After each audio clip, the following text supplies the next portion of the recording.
பழைய 500, 1000 ரூபாய் நோட்டுகள் செல்லாது என்ற அறிவிப்பு காரணமாக டாஸ்மாக் கடைகளில் வசூலாகும் பணத்தை வங்கியில் செலுத்தும் போது கருப்பு பணத்தை மாற்றுவதாக குற்றச்சாட்டு எழுந்துள்ளது. இதுகுறித்த செய்தி தொகுப்பை தற்போது பார்க்கலாம். தமிழகம் முழுவதும் டாஸ்மாக் என்று அழைக்கப்படும் அரசு மதுபான கடைகள் 6000த்திற்கும் மேற்பட்டவை இயங்கி வருகின்றன. வார இறுதி நாட்களில் மட்டும் டாஸ்மாக் விற்பனை சராசரியாக 100 கோடி ரூபாயை எட்டும்.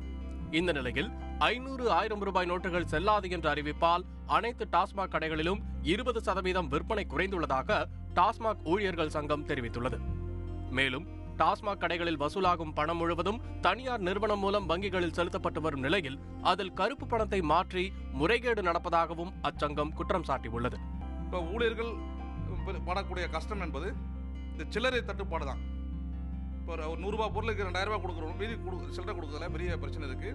இது சில இடங்களில் வாடிக்கையாளர்களுக்கும் இந்த ஊழலுக்கும் இடையே தகராறு ஏற்படுது. சில இடங்களில் தாக்குதலுக்கு உள்ளாகக்கூடிய ஆபத்தும் இதில் இருக்கு. ஆக தமிழக அரசு உடனடியாக டாஸ்மாக் கடைகளுக்கு தேவையான சில்லறைகளை கொடுப்பதற்கு நடவடிக்கை எடுக்கணுன்றதான் இந்த சந்தர்ப்பத்தில் நாங்கள் கேட்டுக்கொள்கிறோம்.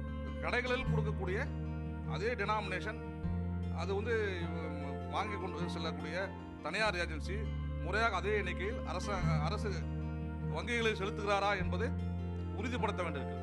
இது கிராஸ் செக்கிங் நிர்வாகம் அரசு கண்காணிப்பு தீவிரப்படுத்தணுன்றதை நாங்கள் கேட்டுக்கிறோம். மத்திய அரசின் இந்த புதிய அறிவிப்பால் சென்னை, காஞ்சிபுரம், திருவள்ளூர் ஆகிய மாவட்டங்களில் உள்ள டாஸ்மாக் பார்களில் விற்பனை 50% குறைந்துள்ளதாகவும் வாடிக்கையாளர்களுக்கு சில்லறை கொடுப்பதில் பெரிய சிக்கல் ஏற்படுவதாகவும் பார் உரிமையாளர்கள் தெரிவித்துள்ளனர். 8ஆம் தேதி அறிவிப்பு வந்ததுலேருந்து 9ஆம் தேதியிலேருந்து இது வரைக்கும் பார்த்தீங்கன்னா எங்களுக்கு எந்த விதமாக வியாபாரம் நடக்குது. 10,000 வியாபாரம் நடக்குன்னா அதில் பாதி 5000 கூட நடக்கலை. சுத்தமாக வியாபாரங்கிறதே இல்லை.